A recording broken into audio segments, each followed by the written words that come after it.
Thanks. And new this half hour, a woman's identity stolen for nearly 2 decades, finally coming to a head when she tried to get married and couldn't. Tax refunds, credit cards, a passport, you name it. Her identity used by someone else for nearly 2 decades. Now the woman who did it apparently getting off with just a slap on the wrist, and the victim is furious. Here's Phil Lipoff. This black shadow was following you. Following me. The black shadow that's followed Sarah Benitez around for 17 years has a name, Aracelis Cherico. She just pled guilty to stealing Sarah's identity way back in 1992.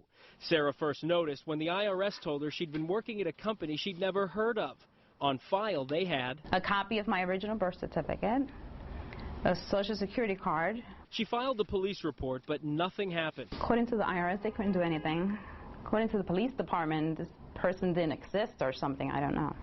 12 years of fighting with the IRS, credit card bills in the thousands of dollars, parking tickets she never got, and she thinks it's over. 2004, she goes with her fiancé to get a marriage license. So when the clerk comes out, he looks at me and he says, well, you've been here before. I was like, what? I almost fell over. So did her fiancé, as you would imagine. The wedding had to be put on hold because without her knowledge, again, Cherico had been married and divorced, all while using her name. For me to verify that that was not me, that was like the biggest nightmare. Finally, this year, state investigators tracked Cherico down living in Manhattan and arrested her. This picture was taken in court Wednesday as she pled guilty in exchange for just 60 days in jail. 60 days. She's getting 60 days. For putting you through 17 years of hell. Doesn't sound right.